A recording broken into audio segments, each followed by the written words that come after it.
भारतीय हथियार खरीद लिए हैं और यह हथियार कोई छोटा मोटा गोला बारूद नहीं है, एक प्रॉपर वेपन सिस्टम है जिसे अमेरिकी सेना बहुत बड़े लेवल पर खरीद रही है भारत से। और सबसे बड़ी बात यह है कि यह हथियार ऐसा नहीं कि सिर्फ अमेरिका इसलिए खरीद रहा है कि भारत के साथ अच्छे संबंध बनाने हैं या भारत के साथ ज्यादा क्लोज आना चाहता है, वह नहीं। दरअसल यह हथियार स्ट्रेटेजी के तहत खरीदे जा रहे हैं और अमेरिका फ्रंट लाइन जो अपनी पोस्ट है वहां पर इसे तैनात करेगा। और इतना ही नहीं, आने वाले समय में जब भी अमेरिका को आप किसी नए युद्ध में उलझते देखोगे जहां पर अमेरिकी सेना डायरेक्टली लड़ाई लड़ रही होगी, जैसे कि अफगानिस्तान में इन्होंने लड़ी, सीरिया में या अरब के किसी भी देश में, तो वहां पर इस हथियार को इस्तेमाल होते हुए आप न्यूज चैनल में खूब देखोगे। क्योंकि जब भी दो देशों के बीच में सेनाएं लड़ती हैं ना, तो इस हथियार का इस्तेमाल सबसे ज्यादा होता है। इवन मिसाइलों से भी 100 गुना ज्यादा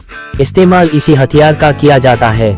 इसीलिए अमेरिका ऐसे हथियारों को सिर्फ तभी खरीदता है जब उसे उसकी क्वालिटी सबसे बेहतर लगती हो। जब अमेरिका को लगता है ना कि यह हथियार कभी भी युद्ध के मैदान में उसके सैनिकों को धोखा नहीं देने वाला, तभी वह हथियार खरीदता है। और इसीलिए अमेरिका ने जो हमें यह मेगा ऑर्डर दिया है ना, इससे हमारी कमाई तो होगी ही, वो तो अलग बात है, उसे छोड़ दीजिए फिलहाल। लेकिन उससे बड़ी बात है पब्लिसिटी। दुनिया के देश देख रहे हैं कि अमेरिकी सेना जो कि दुनिया में सबसे ताकतवर है, नंबर 1 मानी जाती है, अनडिस्प्यूटेड तरीके से वो भारतीय हथियारों पर भरोसा दिखा रही है। और इसीलिए अब बाकी के देश भी ऑटोमेटिक भारत के इस हथियार की तरफ आकर्षित होंगे और बड़े और मैसिव ऑर्डर भारत को देंगे। और इसीलिए अमेरिका का यह भारतीय हथियार का ऑर्डर दोहरी खुशखबरी है भारत के लिए, और यह भारतीय हथियार की गुणवत्ता को भी दर्शाता है। लेकिन यह हथियार है कौन सा? दरअसल आप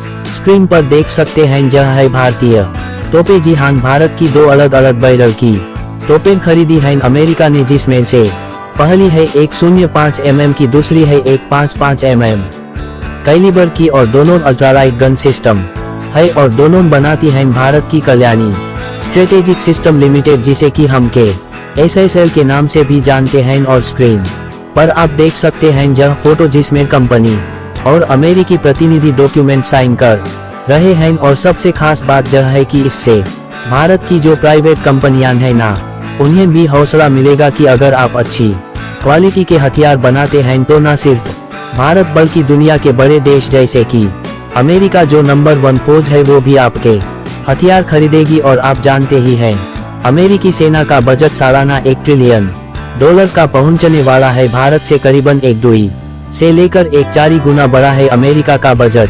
भारत के एक छोटी कंपनी अगर उस मार्केट को टैप इन करने में सक्षम है तो बाकी कंपनियों को यह कितना हौसला देगी, कितनी ज्यादा प्रेरणा देगी, आप सोच सकते हैं। वहीं इससे भारतीय अर्थव्यवस्था से लेकर भारत की मिलिट्री इंडस्ट्री कॉम्प्लेक्शन नहस करने वाले हैं। क्योंकि ऑलरेडी सिर्फ 2 महीनों में, यानी कि जनवरी फरवरी के अंदर ही हमने इतने डिफेंस एक्सपोर्ट कर डाले हैं, जो कि बहुत ही ज्यादा अद्भुत है। और आने वाले अभी 1 महीने बाकी हैं। और रूस का Su-57 स्टेल्थ लड़ाकू विमान भारत को कब तक मिल जाएगा, यह पता लग चुका है। और यह बात खुद रूस की रोसोबोन एक्सपोर्ट कंपनी ने बताई है, जो कि Su-57 को बनाती है और फिर एक्सपोर्ट करती है। उस कंपनी के टॉप अधिकारी ने प्रॉपर टाइमलाइन तक दे दी है कि जी फलानी डेट तक भारत में हम फैक्ट्री सेटअप कर देंगे। इसके अलावा यह भी बताया है कि इस डेट से भारत में मैन्युफैक्चरिंग होगी और फिर किस डेट से भारत को यह लड़ाकू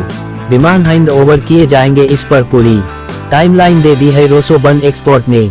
और इस वीडियो में मैं आपको विस्तार से यह बताऊंगा। लेकिन आपको एक बात की सूचना दे दूं कि कल मैंने वीडियो बनाई थी कि 3-5 स्टल्स लड़ाकू विमान की डिलीवरी डेट की, स्टल्स लड़ाकू विमान की डिलीवरी डेट की, जिसमें मैंने आपको विस्तार से बताया था कि 3-5 अगर भारत खरीदता है तो कब से वो हमें मिलना शुरू हो जाएगा और कब से वायुसेना उसका इस्तेमाल शुरू करेगी। अगर भारत इसी साल डील करता है तो वो वीडियो बहुत से लोगों ने नहीं देखी है, इसीलिए डिस्क्रिप्शन में मैं आपको लिंक दे दूंगा वीडियो का। इसके बाद वह वीडियो आप जरूर देखिएगा, वह भी बहुत इम्पोर्टेंट वीडियो है।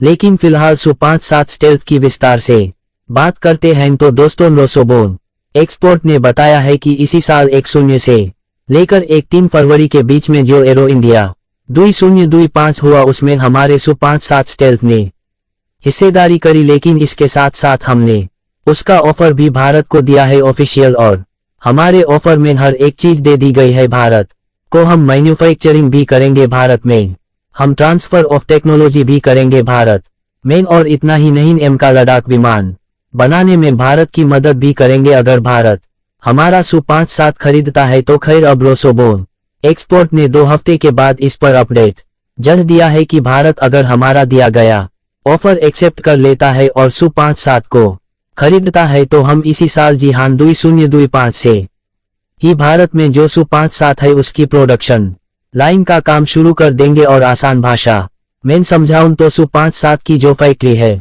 इसी साल से भारत में लगनी शुरू हो जाएगी, और जो अंदाजा दिया जा रहा है एक्सपर्ट्स द्वारा इस काम को करने में 1 साल का वक्त मिनिमम लगेगा, यानी कि 2026 के एंड तक यह फैक्ट्री बनकर तैयार हो जाएगी और Su-57 का निर्माण शुरू कर देगी। और फिर उसके बाद हमें अंदाजा यह दिया जा रहा है कि 2027 तक भारत को पहला Su-57 मिलना भी शुरू हो जाएगा। तो यह रोसोबोन एक्सपोर्ट की हमें दी गई पूरी टाइमलाइन है, लेकिन रूस का जो ट्रैक रिकॉर्ड है और जो फिलहाल भारत के एक्सपर्ट हैं जो रूसी मामलों के जानकार हैं वह इससे इत्तेफाक नहीं रखते। उनका कहना है कि भारत पहली बात तो जो फिलहाल वाला Su है उसे नहीं खरीदने वाला, अगर हम खरीदेंगे तो आल-7 जो इंजन है नया उसके खरीदेंगे, लेकिन उस इंजन को Su-57 में लगाने में, उसकी टेस्टिंग करने में कम से कम 2 साल का वक्त मिनिमम लगेगा। उसके बाद उसके मैन्युफैक्चरिंग का काम शुरू हो पाएगा, यानी कि एक्सपर्ट्स का यह कहना है